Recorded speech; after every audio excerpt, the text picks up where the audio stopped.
Thanks for watching. Don't forget to like, comment, share and subscribe to Al Wahid channel. بسم الله الرحمن الرحيم الحمد لله نحمده ونستعينه ونستغفره ونؤمن به ونتوكل عليه ونعوذ بالله من شرور أنفسنا ومن سيئات أعمالنا من يهده الله فلا مضل له ومن يضلله فلا هادي له ونشهد أن لا إله إلا الله وحده لا شريك له ونشهد أن سيدنا وحبيبنا ومولانا محمدا عبده ورسوله صلى الله تعالى عليه وعلى آله وأصحابه وبارك وسلم تسليما كثيرا كثيرا أما بعد فأعوذ بالله من الشيطان الرجيم واخفض جناحك لمن اتبعك من المؤمنين ويقول النبي صلى الله عليه وسلم كما أخرجه الإمام مسلم من حديث أبي هريرة رضي الله عنه ما تواضع أحد لله إلا رفعه الله أو كما قال عليه الصلاة والسلام. حضرات سامعین کرام، آج کی میری گفتگو کا جو موضوع ہے وہ بہت اہم، بہت نازک اور انتہائی عظیم الشان موضوع ہے. آج ہم انشاءاللہ صفت تواضع پر گفتگو کریں گے. تواضع یعنی عاجزی، انکساری، اور سادہ لفظوں میں اگر تواضع کے مفہوم کو بیان کیا جائے تو اپنے کو چھوٹا سمجھنا اور دوسروں کو بڑا سمجھنا، اپنے کو کمتر سمجھنا اور دوسروں کو اپنے سے بہتر سمجھنا. حضرت عائشہ رضی اللہ تعالی عنہا فرماتی ہیں کہ تم لوگ ایک انتہائی عظیم الشان بلکہ عبادت میں افضل ترین عبادت سے غافل ہو. یعنی ایک ایسی عبادت ہے جو عبادات کے اندر افضل ترین عبادت ہے، لیکن تم لوگ اس سے غافل ہو. یعنی اس عبادت کی طرف جیسی توجہ ہونی چاہیے ایسی توجہ تم لوگ اس کو نہیں دیتے. اور وہ عبادت کیا ہے؟ فرمایا صفت تواضع. یہ تواضع جو ہے اتنی اہم صفت ہے اور اتنی عظیم الشان صفت ہے کہ دونوں جہان کی سعادتوں اور کامیابیوں کی کنجی ہے. تواضع کسے کہتے ہیں؟ ابھی میں نے آپ کو بتایا، اپنے کو چھوٹا سمجھنا اور دوسروں کو بڑا سمجھنا. اور اس کے مقابلے میں ایک دوسری صفت آتی ہے جو تواضع کی ضد ہے، اور وہ صفت کیا ہے؟ تکبر. تواضع اور تکبر یہ دونوں ایک دوسرے کی ضد ہیں. تواضع کے معنی اگر اپنے کو چھوٹا اور دوسرے کو بڑا سمجھنا ہے تو تکبر کا مطلب اپنے کو بڑا اور دوسروں کو چھوٹا سمجھنا ہے. بالکل تواضع کی ضد ہے. لیکن اللہ تعالیٰ کا عجیب و غریب معاملہ ہے. جو تواضع اختیار کرتا ہے یعنی اپنے کو چھوٹا سمجھتا ہے، اللہ تعالیٰ اس کو بڑا بناتے ہیں. اور جو تکبر اختیار کرتا ہے یعنی اپنے کو بڑا سمجھتا ہے، اللہ تعالیٰ اس کو چھوٹا بناتے ہیں۔ جو تواضع اختیار کرتا ہے اللہ تعالیٰ اس کو عزت عطا فرماتے ہیں، سرخروئی عطا فرماتے ہیں، دونوں جہان کی سعادتیں عطا فرماتے ہیں۔ اور جو تکبر اختیار کرتا ہے اللہ تعالیٰ اس کو ذلیل کرتے ہیں، رسوا کرتے ہیں، اور دونوں جہان کی ناکامی سے اس کو ہمکنار کرتے ہیں۔ تو جو تواضع اختیار کرے گا، اپنے کو چھوٹا سمجھے گا، اللہ اس کو بڑا بنائیں گے، اور جو تکبر اختیار کرے گا، اپنے کو بڑا سمجھے گا، اللہ تعالیٰ اس کو لوگوں کی نگاہ میں چھوٹا بنا دیں گے۔ متکبر کی مثال جیسے ایک شخص ہے جو پہاڑ کی چوٹی پہ چڑھ گیا۔ اب پہاڑ کی چوٹی پر چڑھنے کی وجہ سے اب جب اس نے نیچے نگاہ ڈالی تو ساری دنیا کے جو لوگ ہیں اس کو چھوٹے چھوٹے نظر آ رہے ہیں۔ خود اپنی ذات تو اس کو بڑی نظر آ رہی ہے، لیکن دوسرے جتنے بھی لوگ ہیں سب اس کو چھوٹے چھوٹے نظر آ رہے ہیں۔ اپنے کو بڑا سمجھ رہا ہے اور یہ دوسروں کو چھوٹا سمجھ رہا ہے۔ لیکن جو لوگ زمین پر ہیں وہ جب اس کو دیکھ رہے ہیں پہاڑ کی چوٹی پر تو وہ ان کو بڑا نظر آ رہا ہے کہ چھوٹا؟ وہ ساری دنیا کو چھوٹا نظر آ رہا ہے۔ یہ اپنے کو بڑا سمجھ رہا ہے مگر ساری دنیا کی نگاہوں میں یہ چھوٹا ہے۔ اور جو تواضع اختیار کرتا ہے، اپنے کو چھوٹا سمجھتا ہے، تو حدیث پاک میں آتا ہے من تواضع للہ رفعہ اللہ، جو اللہ کے لیے تواضع اختیار کرے گا یعنی اپنے کو چھوٹا سمجھے گا، اللہ تعالیٰ اس کو اونچا مقام عطا فرمائیں گے۔ جو اپنے کو چھوٹا بنائے گا اللہ اس کو بڑا بنائے گا۔ تو یہ دو صفات ہیں جو ایک دوسرے کی ضد ہیں۔ تکبر کے متعلق ایک حدیث میں آتا ہے کہ اللہ تعالیٰ نے فرمایا الکبریاء ردائی والعظمت ازاری، کہ تکبر اور بڑائی یہ میری چادر ہے اور عظمت یہ میرا تہبند ہے، لہذا جو بھی اس کو چھیننے کی کوشش کرے گا قذفتہ فی النار، تو قیامت کے دن میں اس کو جہنم کی آگ میں ڈالوں گا۔ معلوم ہوا کہ کبریائی، بڑائی اور عظمت یہ اللہ کا لباس ہے۔ یہ صفات ایسی ہیں جو صرف اور صرف اللہ تعالیٰ کے شایان نشان ہیں۔ لہذا اللہ کی ان صفات کو اگر کوئی چھیننے کی کوشش کرے گا اور خود اپنے کو عظیم اور بڑا سمجھے گا تو اللہ تعالیٰ اس کے ساتھ کیا معاملہ فرمائیں گے؟ قذفتہ فی النار، تو میں اس کو جہنم کی آگ میں ڈالوں گا۔ اللہ تعالیٰ ہم سب کو تکبر سے حفاظت فرمائے۔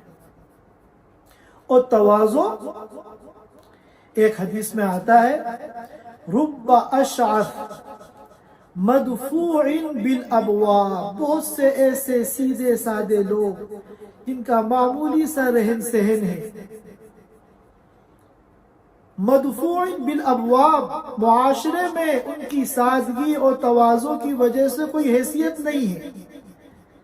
کسی کے دروازے پہ اگر جائیں تو ان کو دروازے پہ سے دھتکار دیا جائے، مدفوع بالابواب، لیکن صفت تواضع کی وجہ سے اللہ تعالیٰ کی نگاہ میں ان لوگوں کا وہ مقام اور مرتبہ ہے لو اقسم علی اللہ لابرہ، کہ یہ لوگ ایسے ہیں کہ اگر قسم کھا کر کوئی بات کہہ دیں کہ ایسا ہوگا تو اللہ تعالیٰ ان کی قسم کو پورا کرتے ہیں کہ میرے اس بندے نے میرے اوپر بھروسہ کر کے یہ کہا ہے کہ ایسا ہوگا، لہذا میں اس کے بھروسے کو توڑوں گا نہیں، اور اللہ تعالیٰ اس بندے کی زبان سے نکلی ہوئی اس بات کو پورا کرتے ہیں۔ تو یہ ہے تکبر اور تواضع میں فرق۔ تواضع ایسی صفت ہے کہ یہ انسان کے اندر اطاعت، فرما برداری اور نیکیوں کے جذبات پیدا کرتی ہے، اور تکبر ایسی صفت ہے جو انسان کے اندر معصیت، سرکشی اور گناہوں کے جذبات پیدا کرتی ہے۔ تواضع دونوں جہان کی کامیابی کی کنجی ہے۔ جس کو تواضع مل گئی اس کو سب کچھ مل گیا، اور تکبر ام الامراض ہے، تمام گناہوں کی جڑ اور بنیاد ہے۔ کائنات میں سب سے پہلا جو گناہ ہوا، جب سے اللہ تعالیٰ نے اس نظام کو وجود بخشا، جب سے لے کے اب تک جو سب سے پہلا گناہ ہوا ہے وہ ابلیس نے کیا۔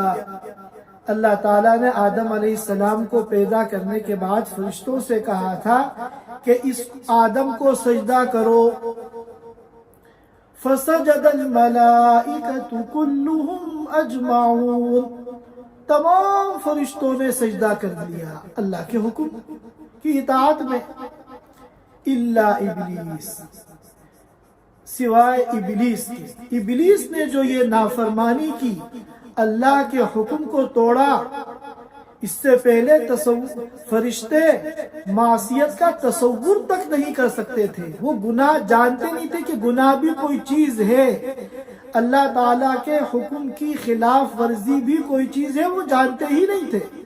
لا یعصون اللہ ما امرہم ویفعلون ما یؤمرون، وہ کبھی اللہ کی نافرمانی نہیں کرتے تھے، جیسا ان کو حکم دیا جاتا تھا ویفعلون ما یؤمرون، ایسا ہی وہ کرتے تھے۔ سب سے پہلے ابلیس نے گناہ کیا، اللہ کے حکم کی خلاف ورزی کی،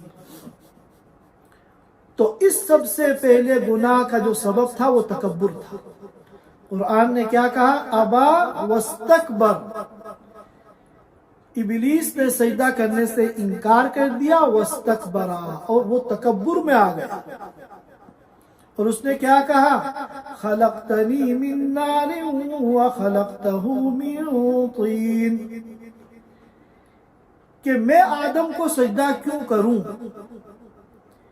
اے اللہ، آپ نے مجھے پیدا کیا ہے آگ سے، اور آدم کو پیدا کیا ہے مٹی سے، اور آگ افضل ہے مٹی کے مقابلے میں، لہذا میں افضل ہوں اور آدم مفضول ہیں، میں بڑا ہوں اور میرے مقابلے میں آدم چھوٹے ہیں، اور اسی کا نام تکبر ہے، اپنے کو بڑا سمجھنا اور دوسرے کو چھوٹا سمجھنا، یہی تکبر ہے۔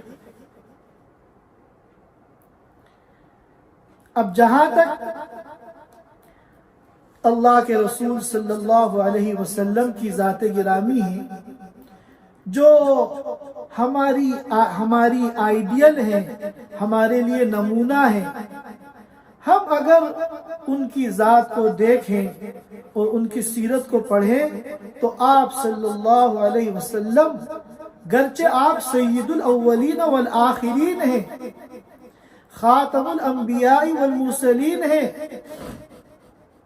اور آپ کے بارے میں کہنے والے نے کہہ دیا بعد از خدا بزرگ توئی قصہ مختصر، اللہ کے بعد اگر کوئی ہے تو آپ ہیں۔ اتنی عظیم شخصیت اور تواضع کا یہ عالم تھا کہ روایتوں میں آتا ہے کہ اگر کوئی چھوٹی بچی آپ کا ہاتھ پکڑ کر مدینے کی گلیوں میں لے جانا چاہے تو جہاں چاہتی وہ لے جاتی، آپ اس کے پیچھے پیچھے چلے جاتے۔ یہ تھی آپ کی سادگی اور آپ کی تواضع۔ اور اسی طرح حضرت انس رضی اللہ تعالیٰ عنہ نے دیکھا ایک موقع پر کہ چھوٹے چھوٹے بچے ہیں، تو وہ ان کے پاس گئے اور ان بچوں کو سلام کیا، اور پھر فرمایا کہ اللہ کے رسول صلی اللہ علیہ وسلم اسی طرح چھوٹے چھوٹے بچوں کو سلام کرتے تھے۔ اور آپ کے بارے میں آتا ہے کہ آپ کو کبھی نہیں دیکھا گیا کہ آپ نے ٹیک لگا کے کھانا کھایا ہو، ٹیک لگا کے کھایا ہو، کیونکہ ٹیک لگا کر کھانا یہ متکبر کی پہچان ہے۔ ہم لوگ کھانا تو بے شک جب بھی کھاتے ہیں دسترخوان پہ تو ٹیک چھوڑ کر کھاتے ہیں، لیکن اس کے علاوہ بہت سی مرتبہ ہم کوئی چیز کھاتے ہیں تو ہم ٹیک لگا کے کھاتے ہیں، حالانکہ یہ بھی ممنوع ہے۔ آپ صلی اللہ علیہ وسلم کو کبھی بھی ٹیک لگا کر کوئی بھی چیز کھاتے ہوئے نہیں دیکھا گیا، کیونکہ ٹیک لگا کر کھانا یہ تکبر کی علامت ہے۔ اور اسی طرح آپ صلی اللہ علیہ وسلم جب چلتے تھے تو آپ کے پیچھے تو ایسا نہیں ہوتا تھا کہ آپ آگے آگے جا رہے ہو اور صحابہ کرام پیچھے پیچھے جا رہے ہو۔ آپ اس روش کو ناپسند فرماتے تھے کہ یہ متکبر کی علامت ہے کہ خود آگے آگے جائے اور لوگ اس کے پیچھے پیچھے جائیں۔ صحابہ کرام ہی کے درمیان میں آپ ہوتے تھے، اپنے کو نمایاں کرنے کے لیے آپ آگے نہیں بڑھتے تھے۔ اسی طرح روایتوں میں آتا ہے کہ مجلس میں جب آپ بیٹھتے تھے تو اپنے گھٹنے آگے نہیں بڑھاتے تھے دوسروں کے مقابلے میں، کیونکہ جب آگے بڑھ کے بیٹھیں گے تو اس سے ایک نمایاں مقام سامنے آئے گا۔ تو آپ تواضعاً جس طرح دوسرے حضرات مجلس میں بیٹھے ہوئے ہیں آپ بھی بالکل انہی کی طرح بیٹھتے تھے، مجلس میں نمایاں ہونے کی کوشش نہیں کرتے تھے۔ آج ہم میں سے بہت سے لوگ جب کہیں جاتے ہیں تو چاہتے ہیں مجلس میں مجھ کو نمایاں جگہ ملے، یہ تکبر ہے۔ اب اگر ہم کسی ایسی مجلس میں گئے اور ہم سوسائٹی میں اونچا مقام رکھتے ہیں تو ہم اب اہم جو جگہ ہیں وہ جگہ فل ہو گئی، تو ہم وہاں جا کے کھڑے ہو جائیں گے تاکہ لوگ ہمیں دیکھ کر ہمیں جگہ دیں۔ اس کا مطلب یہ آپ کے اندر بڑائی ہے، آپ اپنے کو بڑا سمجھ رہے ہیں۔ لہذا جب آپ کسی مجلس میں جائیں، چاہے آپ کتنے بڑے ترم خواہ ہوں، جہاں آپ کو جگہ ملے آپ وہاں بیٹھ جائیں، یہی سنت طریقہ ہے۔ اور اسی طرح آپ صلی اللہ علیہ وسلم کے بارے میں آتا ہے کہ آپ صلی اللہ علیہ وسلم جب کسی سے مصافحہ کرتے تھے تو جب تک اپنا ہاتھ نہیں کھینچتے تھے جب تک دوسرا از خود اپنا ہاتھ نہ کھینچنے لگے۔ اور اسی طرح جب کسی سے ملاقات کرتے تھے تو ملاقات کے بعد جب تک اپنا چہرہ نہیں پھیرتے تھے اس آدمی سے جب تک کہ وہ از خود اپنا چہرہ نہ پھیرے۔ حالانکہ آپ کون ہیں؟ آپ سید الاولین والآخرین ہیں۔ تو یہ اللہ کے رسول صلی اللہ علیہ وسلم کی سیرت مبارکہ ہے کہ آپ اپنی تمام تر عظمت شان کے باوجود اور اعلیٰ ترین مقام کے باوجود سراپا تواضع تھے، سراپا تواضع تھے۔ اب بہت سے لوگ یہ سمجھتے ہیں کہ اب تواضع کا مطلب یہ ہے کہ ہم اپنے کو چھوٹا سمجھیں، اپنے عہدے کو، اپنے منصب کو، اپنی چیزوں کو چھوٹا سمجھیں تو تواضع پائی جائے گی۔ تو جب ہم اپنے کو اور اپنی چیزوں کو چھوٹا سمجھیں گے تو اللہ کا شکر کیسے ادا کریں گے؟ تو اس کا جواب یہ ہے کہ متواضع جو ہوتا ہے وہ سب سے زیادہ اللہ کا شکر ادا کرتا ہے۔ کیوں؟ اس لیے کہ وہ اپنے کو چھوٹا سمجھتا ہے، لیکن اللہ نے جو نعمتیں اس کو دی ہیں ان نعمتوں کو بہت بڑا سمجھتا ہے، اور ہر وقت وہ اللہ کا شکر ادا کرتا ہے۔ اب اگر اس کو معمولی سی بھی کوئی چیز مل جاتی ہے تو وہ یہ سوچتا ہے کہ اللہ میں تو اس کے بھی قابل نہیں تھا، میں تو بہت حقیر ہوں، میں تو بہت چھوٹا آدمی ہوں، میں تو اس نعمت کے بھی قابل نہیں تھا، یہ تیرا کرم ہے اور تیرا فضل ہے کہ تو نے مجھے یہ نعمت عطا فرمائی۔ اسی طرح ایک اور لفظ آتا ہے احساس کمتری۔ اب انگلش میں کیا کہتے ہیں یہ مجھے نہیں معلوم، یعنی بعض لوگ ایسے ہوتے ہیں جن کے اندر کانفیڈنس کم ہوتا ہے، تو لوگ سمجھتے ہیں کہ یہ بھی تواضع ہے، حالانکہ تواضع میں اور احساس کمتری میں زمین آسمان کا فرق ہے۔ بظاہر تو دونوں ایک نظر آتے ہیں، تواضع میں بھی آدمی اپنے کو چھوٹا سمجھتا ہے، کسی قابل نہیں سمجھتا، اور جن کو احساس کمتری ہو جاتا ہے اور کانفیڈنس ان کا لیول 0 ہو جاتا ہے، وہ بھی اپنے کو کسی قابل نہیں سمجھتے۔ لیکن حقیقت میں دونوں میں زمین آسمان کا فرق ہے۔ جس میں تواضع ہوتی ہے وہ تو ہر وقت اللہ کا شکر ادا کرتا ہے، اور جس میں احساس کمتری ہوتا ہے، بعض مرتبہ اپنی صورت شکل کے اعتبار سے، بعض مرتبہ اپنی مالی حیثیت کے اعتبار سے، بعض مرتبہ اپنی صلاحیتوں کے اعتبار سے، بعض مرتبہ تعلیمی کمی کے اعتبار سے، جس اعتبار سے بھی احساس کمتری کا شکار ہے، یہ کبھی شکر ادا نہیں کرتا، یہ ہمیشہ شکوہ اس کی زبان پہ رہتا ہے کہ فلاں کو تو اتنی اچھی صورت شکل دے دی اور مجھے ایسا بنا دیا، شکوہ کرتا ہے۔ فلاں کو تو اتنا مال دے دیا، مجھے غریب بنا دیا۔ فلاں کو تو اتنا اچھا ذہن دے دیا، صلاحیتیں دے دی، اور مجھے بالکل ناکارہ بنا دیا۔ تو متواضع کی زبان پر ہمیشہ شکر ہوتا ہے، اور احساس کمتری کا جو شکار ہے اس کی زبان پہ ہمیشہ شکوہ ہوتا ہے۔ لہذا تواضع ایک عظیم الشان عبادت ہے۔ حضرت عائشہ رضی اللہ تعالی عنہا تواضع کو افضل ترین عبادت قرار دیتی ہے، اور احساس کمتری یہ ایک بیماری ہے، یہ ایک نفسیاتی بیماری ہے۔ لہذا دونوں کو ایک سمجھنا یہ بہت بڑی غلط فہمی ہے۔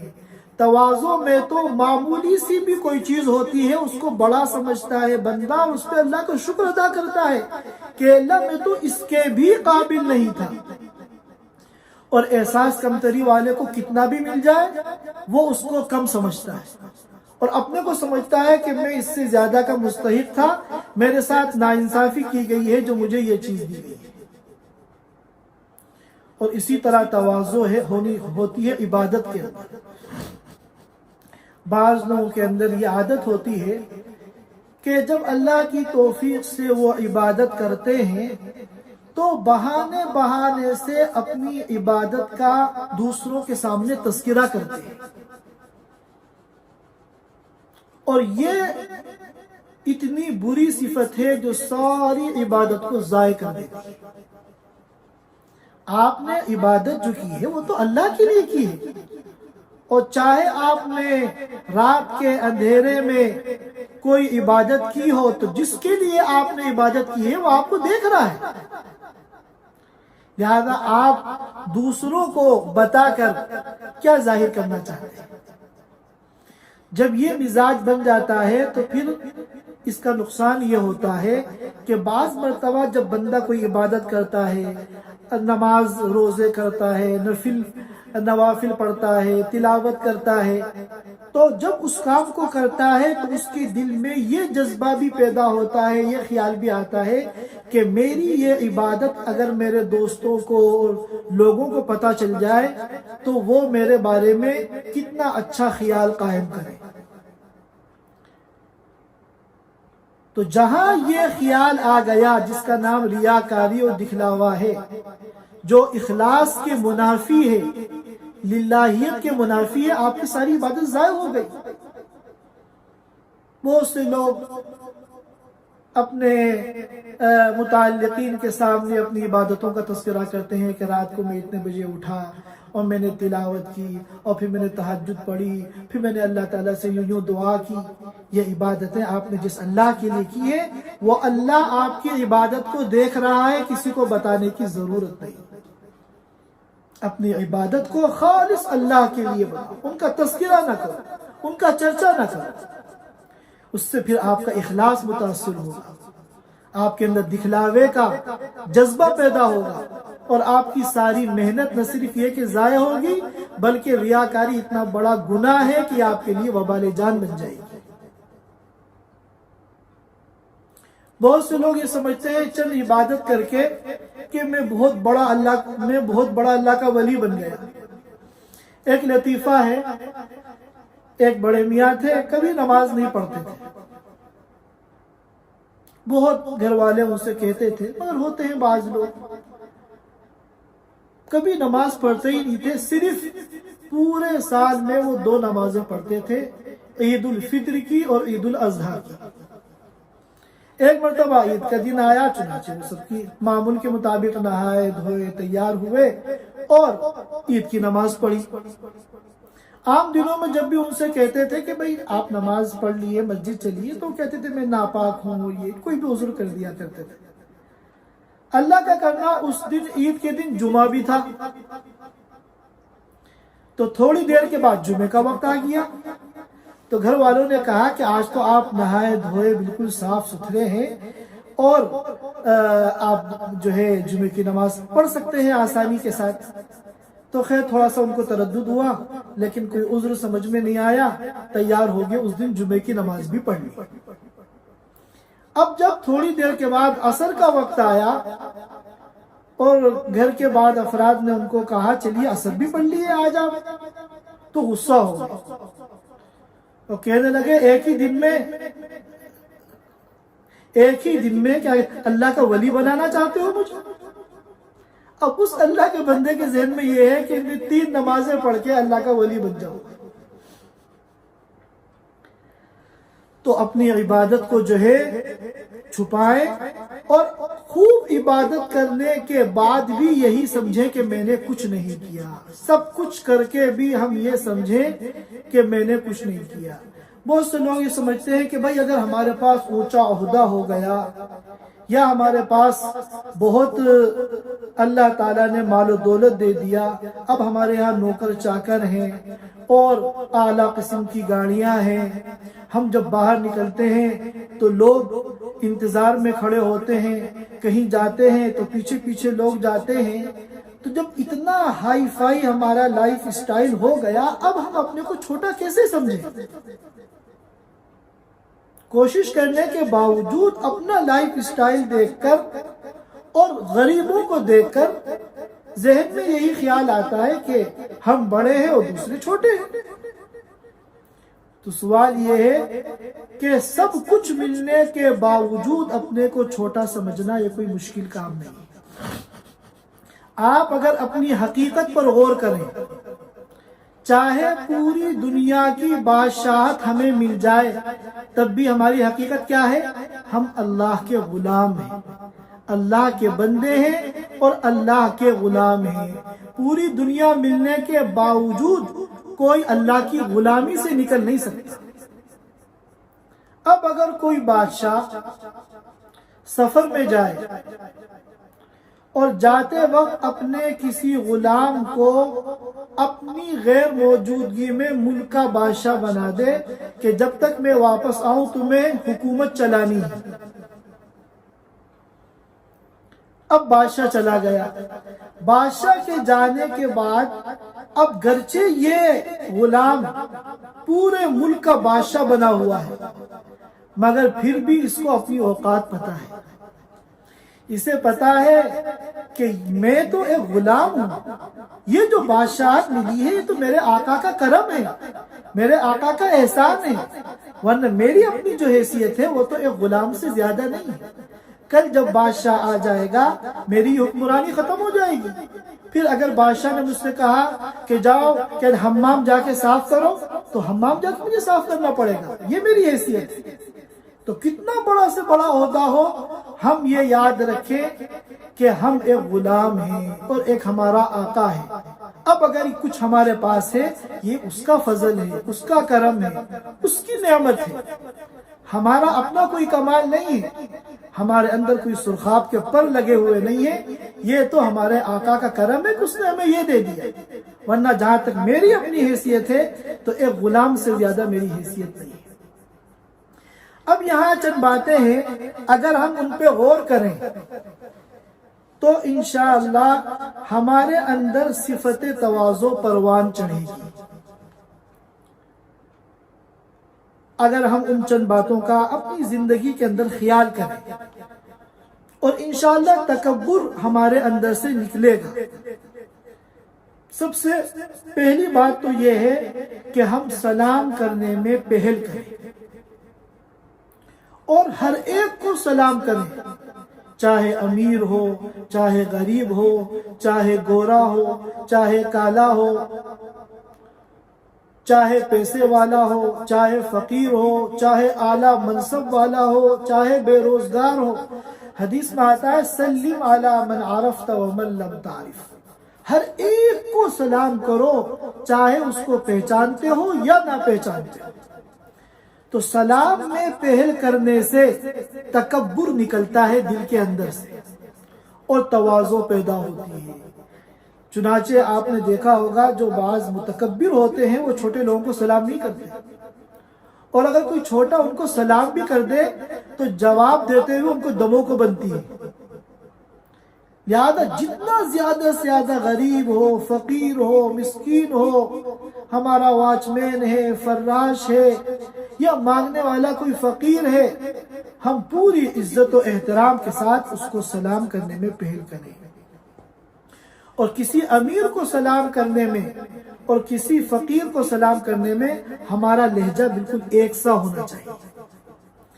اسی طرح اپنے اندر سے تکبر نکالنے کے لیے اور تواضع کی عظیم صفت اپنے اندر پیدا کرنے کے لیے غریبوں کے ساتھ تعلقات بنائیے۔ آج کل ہم کیا سمجھتے ہیں کہ جو امیر ہیں یا کم از کم ہمارے لیول کا جن کا اسٹیٹس ہے، ہم ان کے ساتھ تو تعلقات، اٹھنا بیٹھنا، آنا جانا بناتے ہیں، لیکن جن کو ہم غریب سمجھتے ہیں ہم ان کے ساتھ اٹھنے بیٹھنے اور تعلقات بنانے کو اپنی ذلت و رسوائی سمجھتے ہیں۔ اگر یہ ہمارے اندر ہے تو جان لیے ہمارے اندر تکبر ہے، تواضع نہیں۔ لہذا تکبر کا علاج کرنے کے لیے اور اپنے اندر تواضع کو پیدا کرنے کے لیے ضروری ہے کہ ہم غریبوں کے ساتھ بھی تعلقات قائم کریں، ان کے ساتھ اٹھنا بیٹھنا کریں۔ اللہ کے رسول صلی اللہ علیہ وسلم تشریف فرما تھے اور آپ کے پاس بعض ایسے صحابہ کرام تھے تو جو ظاہر ہے کہ دنیا کے اعتبار سے ان کی کوئی حیثیت نہیں تھی، بلکہ وہ کیا کہتے ہیں غلام تھے۔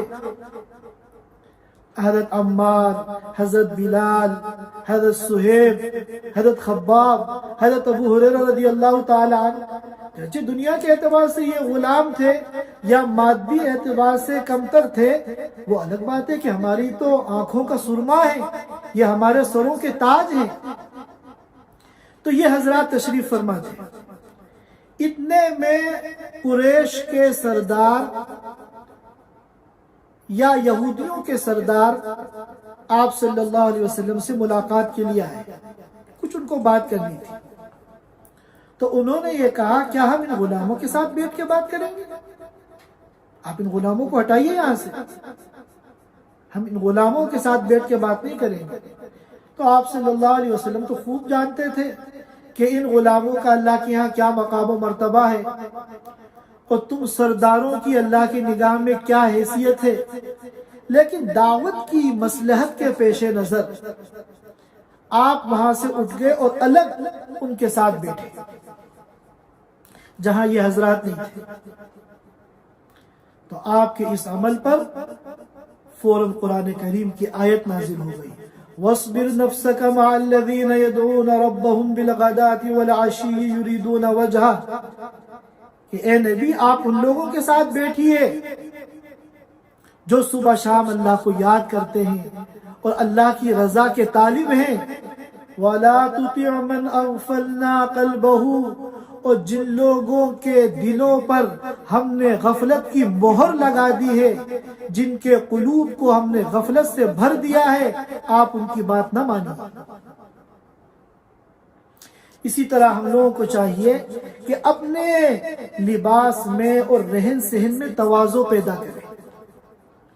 آج ایک عجیب و غریب بیماری ہے کہ اعلیٰ سے اعلیٰ برانڈ کی چیزیں استعمال کرنی ہیں، اور پھر ایک چیز موجود ہے اور خوب اچھی حالت میں ہے، لیکن اس کے بعد کا نیا ماڈل آ گیا، لہذا اب ہم اس کو خریدیں گے۔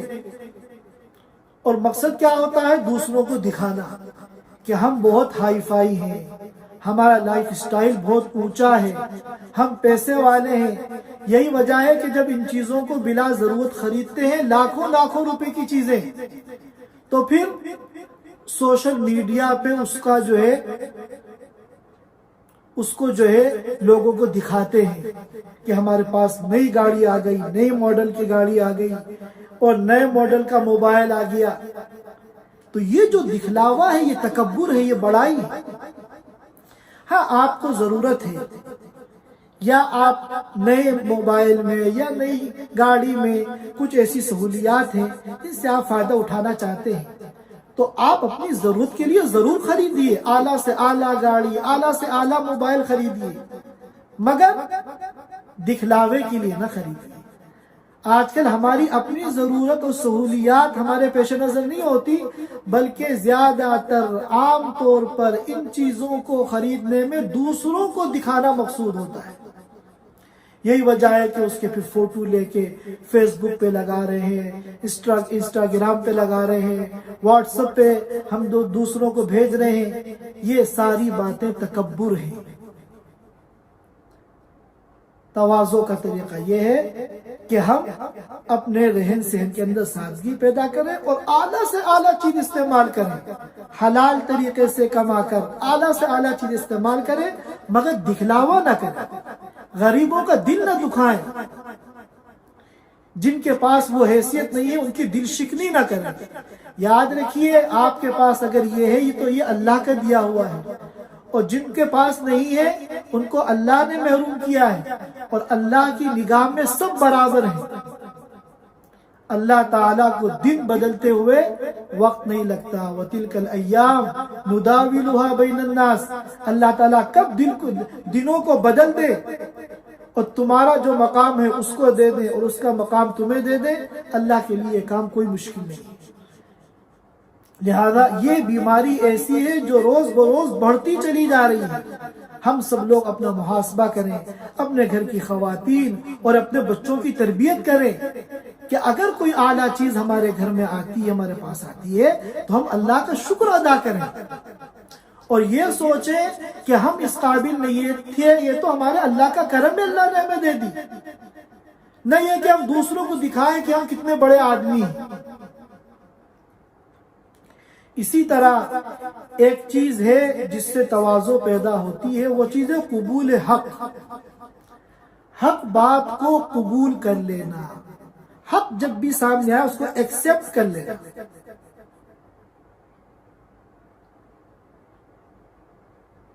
اب کتنی مرتبہ ہوتا ہے کہ بازاروں میں یا ٹریفک میں یا مسجد میں کسی بھی جگہ ہماری کسی کے ساتھ انبن ہو جاتی ہے، نوک جھونک ہو جاتی ہے۔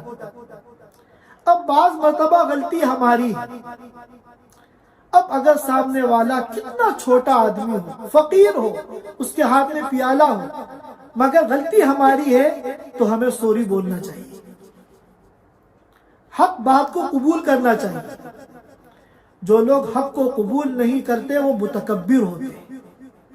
یہ نہ سمجھو کہ ہم زرق برق لباس میں ہیں اور یہ معمولی سا آدمی ہے، اب ٹکر لگ گئی مثلا، غلطی ہماری ہے تو ہم اپنی غلطی اگر نہیں مانیں گے تو یہ تکبر ہے۔ اور اسی طرح عذر کو قبول کرنا، اس سے بھی تواضع پیدا ہوتی ہے۔ کوئی آپ کے ساتھ بڑی سے بڑی غلطی کر دے، اب اگر اس نے سوری بول دیا تو آپ فوراً اس کو اللہ کے لیے معاف کر دیجیے۔ یہ چند باتیں ہیں جو تواضع سے متعلق مجھے عرض کرنی تھی۔ اسی طرح ایک بات یہ ہے کہ ہمارے اپنے جو خادم ہیں، نوکر ہیں، ہم ان کے ساتھ حسن سلوک کریں، ان کے ساتھ اچھا معاملہ کریں اور ان کو عزت دینا سیکھیں۔ حدیث میں آتا ہے کہ جب تمہارا خادم کھانا بنا کر لائے تو اس میں سے ایک دو لقمے اسے بھی کھلاؤ، کیونکہ اس نے محنت کی ہے۔ لہذا ہمارے چاروں طرف ہم غور کریں، ہم ہر ایک تو ہمارے چاروں طرف بہت سے غریب لوگ ہوتے ہیں جن کا معیار زندگی ہم سے کم ہے، ہم ان کے ساتھ عزت کا معاملہ کریں اور ان کی حقارت اور ان کی تحقیر کبھی ہمارے دل کے اندر نہیں آنی چاہیے۔ میں ایک واقعہ سناتا ہوں۔ ہمارے اکابر جو تھے وہ اتنا اونچا مقام حاصل کرنے کے باوجود ہمیشہ فکر مند رہتے تھے کہ میرے اندر کہیں تکبر نہ پیدا ہو جائے۔ حضرت مولانا یوسف صاحب کانلوی رحمۃ اللہ علیہ پوری عالمی تبلیغی جماعت کے امیر تھے، اور مرکز نظام الدین میں